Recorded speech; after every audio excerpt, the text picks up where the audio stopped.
Madame, Monsieur, bonsoir. Merci de nous rejoindre à la une de l'actualité. L'Algérie est dans le vert concernant ses perspectives économiques malgré les défis liés notamment à la chute des recettes de l'État. C'est le constat du groupe britannique d'experts économiques Oxford Business Group. On y revient dans un instant avec plus de détails. L'Algérie entend renforcer sa présence en Irak dans le domaine pétrolier. Sonatrach compte investir dans le domaine de l'exploration. Déclaration faite par le ministre de l'Énergie qui est en ce moment en visite de travail à Bagdad. La coopération également algéro-tunisienne. Le ministre de l'Intérieur et des collectivités locales, Nordine Bedoui, s'est entretenu aujourd'hui avec son homologue tunisien qui vient d'entamer une visite de travail dans notre pays. Et puis dans l'actualité également, le 7 janvier a été choisi par les Palestiniens pour commémorer chaque année la journée du Shahid, une journée pour rappeler le combat que mène le peuple palestinien depuis plus d'un demi-siècle contre l'occupation sioniste. Bienvenue à tous. L'Algérie est donc dans le vert lorsqu'il s'agit de ses perspectives économiques malgré les défis liés notamment à la chute des recettes de l'État provoquée par le déclin du cours de pétrole depuis 2014. C'est un constat qui a été dressé par le groupe britannique d'experts économiques Oxford Business Group, OBG. On voit cela avec plus de détails dans ce sujet commenté par Amal Messaïda. Les voyants sont au vert pour l'économie nationale selon le rapport du groupe britannique d'experts économiques Oxford Business Group, OBG. Selon cette analyse, les perspectives économiques restent positives pour l'Algérie malgré les défis liés notamment à la chute des recettes de l'État provoquée par le déclin du cours du pétrole depuis 2014. Les conclusions de ce rapport sont le fruit d'une enquête effectuée auprès de chefs d'entreprise qui a montré que 61% de ces derniers avaient des attentes positives quant au climat algérien des affaires pour les 12 mois à venir. 70% des chefs d'entreprise sondés ont déclaré qu'il était probable que leur entreprise consacre des investissements en capitaux significatifs en 2018. En revanche, pour le régime fiscal, les changements récents ont donné un environnement fiscal désavantageux. À ce propos, les opérateurs économiques craignent que ces taxes et impôts récemment mis en œuvre ne constituent un frein à la consommation du secteur privé dans certains segments, notamment avec la hausse des taxes et des prix prévus en 2018, rapportent les experts d'OBG. Le rapport d'OBG affirme que l'économie algérienne s'est renforcée en 2017 grâce à 3 facteurs majeurs. Il s'agit des recettes issues du secteur énergétique, aux mesures prises concernant la réduction de la valeur de l'importation en misant sur une plus grande autonomie et enfin l'augmentation des recettes fiscales. Le rapport souligne que même si la recette énergétique a connu une augmentation, la dépendance à ce secteur par l'Algérie la met dans une situation de vulnérabilité, car le pays reste exposé à un choc extérieur. Les experts britanniques rappellent à cet égard les efforts du gouvernement algérien, notamment en ce qui concerne les mesures visant à élargir la base de l'économie et la révision à la hausse des taxes et des impôts pour les biens et les services. Enfin, la baisse de la rente pétrolière, note encore OBG, n'empêchera pas de relever les dépenses du gouvernement de 25% l'année prochaine, dont une grande partie sera consacrée à la relance des projets d'infrastructure. Coopération algéro-tunisienne. Le ministre de l'Intérieur et des collectivités locales, Nordine Bedoui, s'est entretenu aujourd'hui avec son homologue tunisien, Lotfi Braham.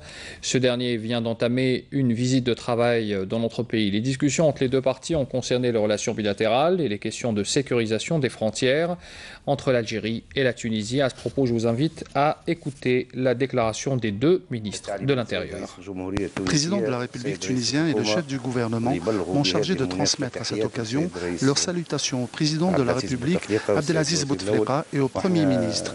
Il s'agit de la perpétuation d'une tradition qui consacre le dialogue, la communication et l'échange d'expériences et qui entre dans le cadre de la préservation de la sécurité de nos deux États et de nos deux peuples.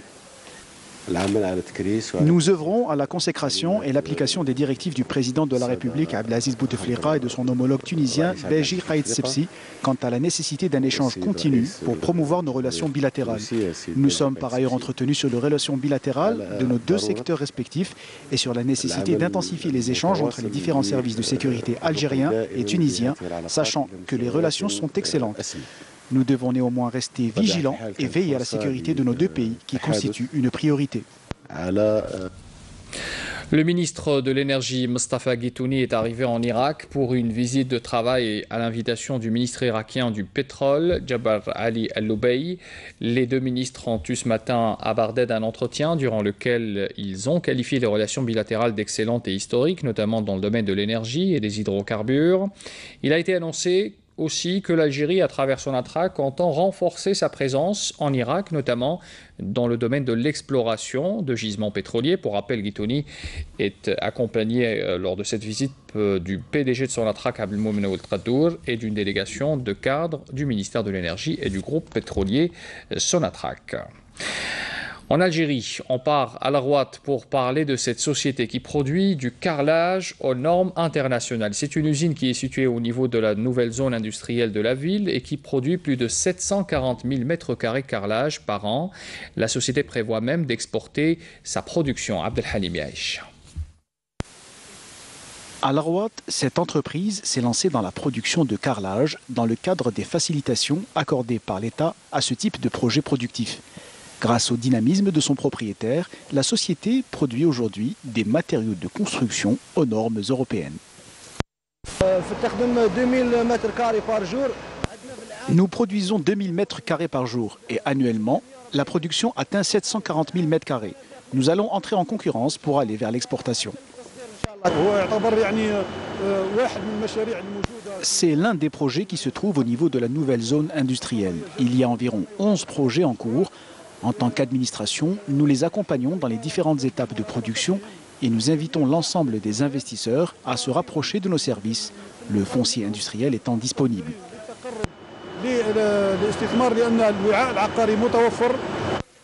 L'unité de production de carrelage de la Rouat vise à satisfaire le marché national avec un produit de qualité en fonction de la stratégie tracée.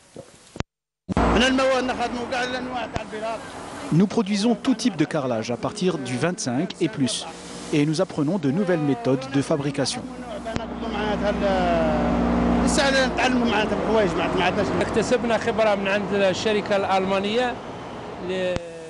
Nous avons acquis de l'expérience avec une société allemande. Nous avons introduit des modifications pour diversifier la production. Dans cette première unité qui se trouve à la Rouat, nous utilisons des matières premières que l'on trouve localement.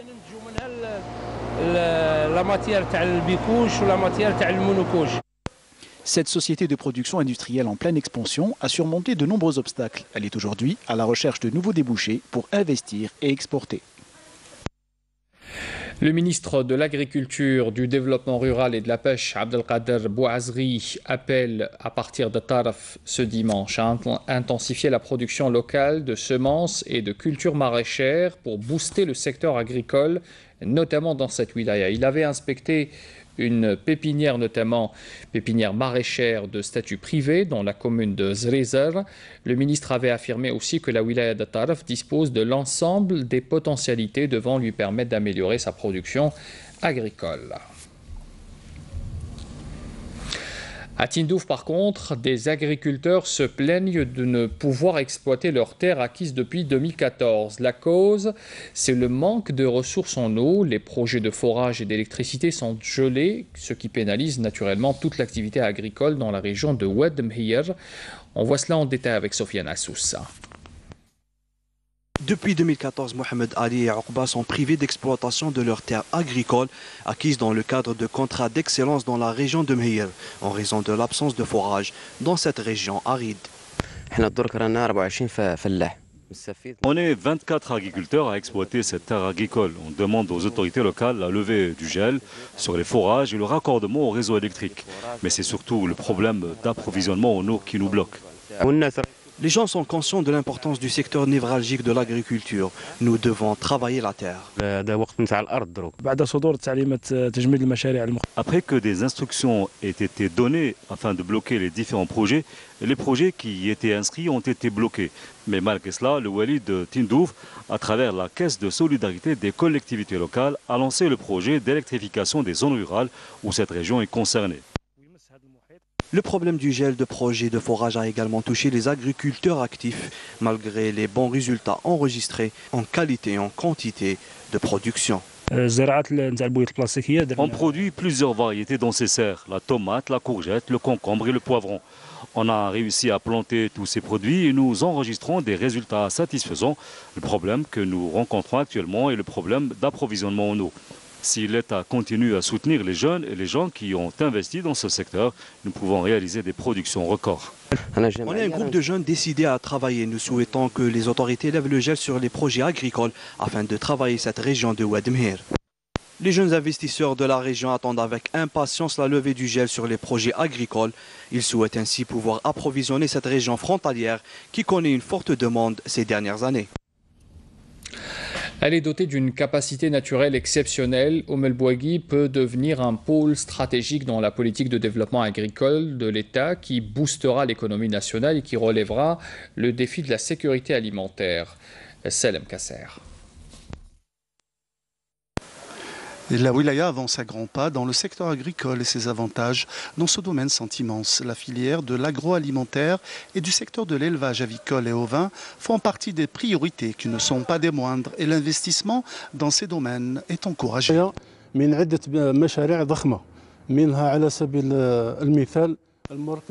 La wilaya bénéficie de plusieurs projets majeurs. À titre d'exemple, le complexe régional de production de viande rouge de Ain Mlila et le complexe de stockage frigorifique qui a pour but de distribuer et commercialiser les produits à large consommation comme l'oignon, la pomme de terre et l'ail. Il y a en outre deux autres projets qui visent à renforcer le stockage des céréales au niveau de la wilaya. L'investissement agricole a enregistré des résultats positifs dans la wilaya grâce aux moyens techniques utilisés par les investisseurs dans la production, notamment des céréales et des légumes secs. Grâce aux nouvelles technologies que nous utilisons notamment dans le domaine des semences, nous arrivons à augmenter le rendement et nous améliorons par là même la récolte en quantité et en qualité. Nous avons eu une récolte de 30 000 quintaux pour l'année 2016. L'année 2017 a été moins importante pour cause de sécheresse comme partout dans le pays. Par contre, l'année 2018 augure une bonne récolte, Inch'Allah. La wilaya peut s'enorgueillir de détenir la 6e place dans le domaine du stockage des céréales et espère la garder grâce à ses énormes potentialités et ses infrastructures et les efforts déployés par les pouvoirs publics dans ce domaine.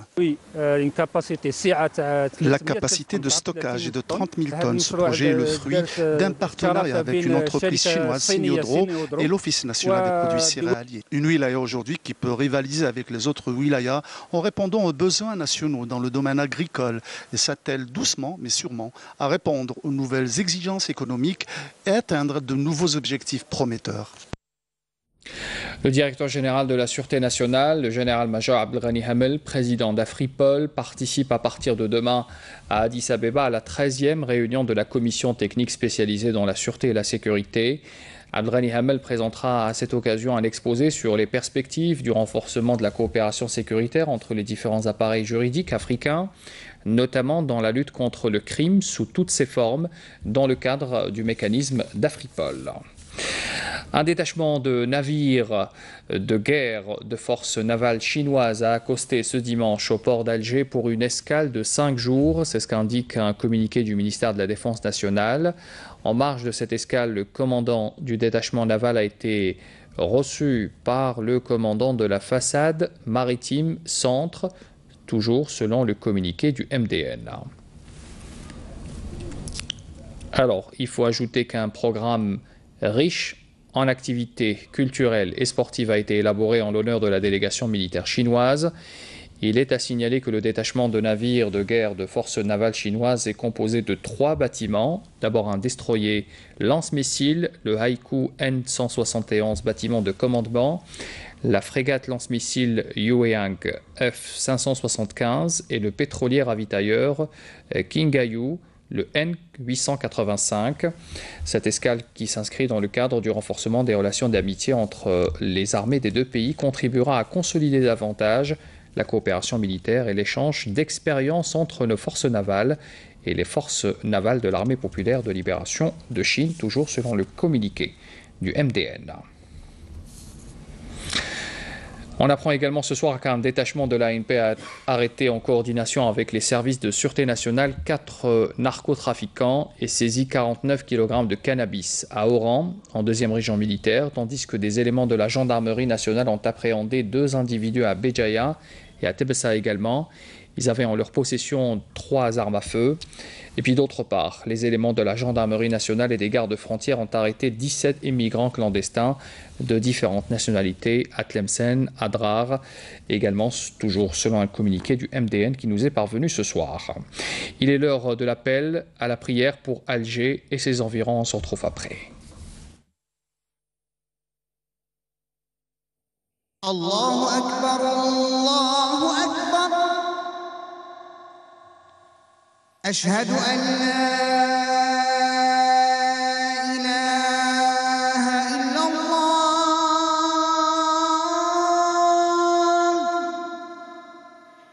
أشهد أن لا إله إلا الله أشهد أن محمدًا رسول الله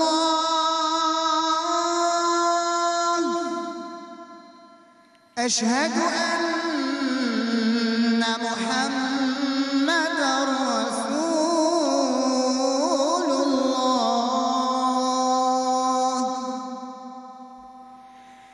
حي على الصلاة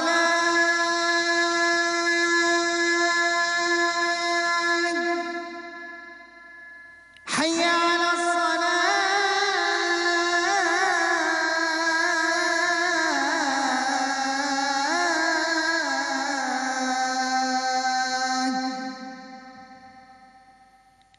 حي على الفلاح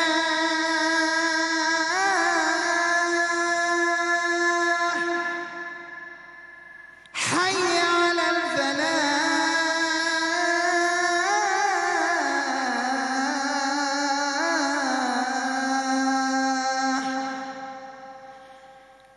الله أكبر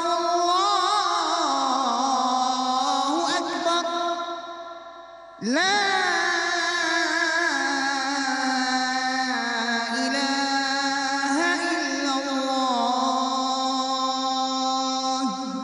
اللهم رب هذه الدعوة التامة والصلاة القائمة آت محمدا الوسيلة والفضيلة وابعثه مقاما محمودا الذي وعدته.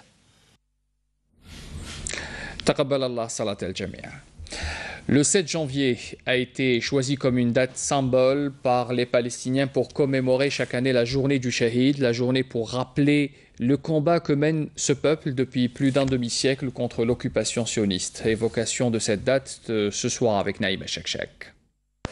Il ne se passe pas un jour sans que la Palestine n'enregistre des morts, des blessés et des extensions sur ses terres de la part de l'occupant israélien. Nos pertes, entre 2 et 8 martyrs chaque jour, et 10 blessés, et 20 maisons et 50 oliviers, disait Mahmoud Darwish dans son illustre poème État de siège. Une histoire de colonisation qui a commencé en 1880 avec la première colonie sioniste en Palestine, établie et financée par des Britanniques sionistes suivis par le Congrès de Bâle en Suisse sur la colonisation de la Palestine, en passant par les accords Sykes-Picot pour le partage du Moyen-Orient et l'occupation britannique de la Palestine en 1919 et enfin par la résolution 181 de l'ONU de 1947 sur la partition de la Palestine. 55% de la terre palestinienne est alors pour les colons sionistes, 45% pour les Palestiniens, tandis que le premier lieu saint de l'islam, Al-Quds, est accrédité d'un statut international. Des terres palestiniennes qui se sont rétrécies comme peau de chagrin jusqu'à aujourd'hui. L'établissement en mai 1948 d'un État juif marque le début de la guerre israélo-arabe. La résistance palestinienne ne s'est jamais essoufflée depuis le 19e siècle aux prémices de la colonisation. Et les shahids, les martyrs, n'ont jamais fini de tomber au champ d'honneur. Encore à 7 minutes jusqu'à la libération de leurs terres. Se sont-ils toujours promis un serment d'un peuple meurtri qui souffre le martyre et qui a décidé de faire de la date du 7 janvier une journée dédiée aux shahids, aux martyrs de la terre sacrée et confisquée, pour laquelle le premier shahid de la grande révolution palestinienne, déclenchée le 1er janvier 1965, est tombé au champ d'honneur le 7 janvier 1965. Aujourd'hui, la journée du shahid prend encore tout son sens avec la confiscation d'Al-Quds par la voie diplomatique israélienne et américaine en la déclarant en décembre dernier capitale de ce qui est prétendu être État israélien, l'État colonial. La lutte du peuple palestinien n'est, elle, que plus ravivée jusqu'à l'acquisition des droits sacrés et légitimes. On parle aussi de la célébration de Yennayer qui sera célébrée de manière particulière cette année, avec bien sûr cette décision du président de la République de consacrer cette journée Chômé Pays, bien sûr. On va dans la tradition aussi, on en parle également, dans la wilaya de l'Oued, dans le sud du pays, et à l'occasion de cette fête, c'est l'occasion pour les habitants de raviver les souvenirs et les traditions des anciens, en espérant une année agricole prospère. C'est l'occasion aussi de remettre au goût du jour les anciens plats et les objets du terroir. Yasmine Chouira.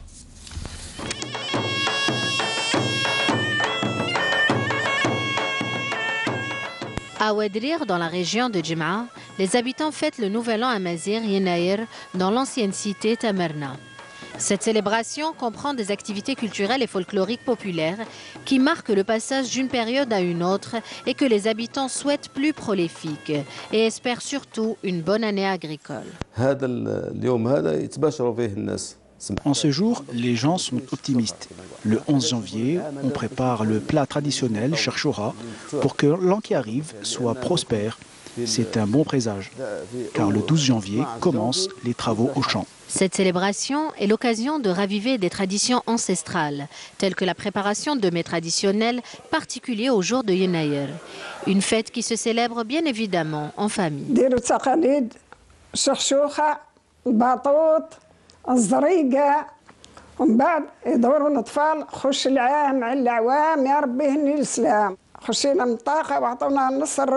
En marge de cette célébration et un peu partout dans la ville, des expositions sont organisées. Des salons où sont exposés des objets traditionnels et des activités culturelles en relation avec l'événement. Je souhaite une bonne année amazigh à toute la communauté amazigh et musulmane.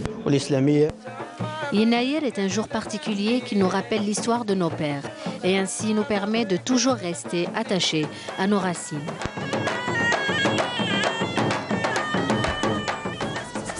Et le rappel des titres avant de clore cette édition.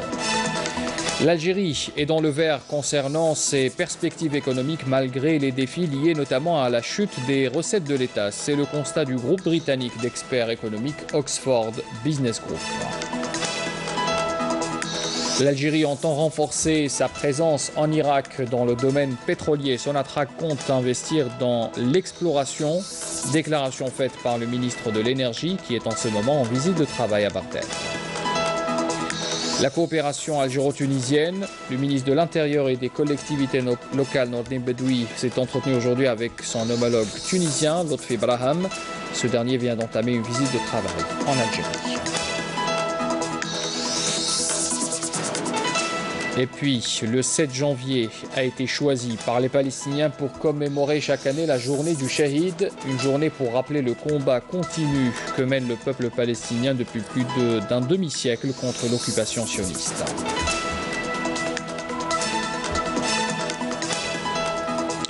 Fin de ce journal, merci de l'avoir suivi, très bonne soirée à tous. Demain à midi, retrouvez Falia Lassari, j'aurai le plaisir de vous retrouver à 19h. Au revoir.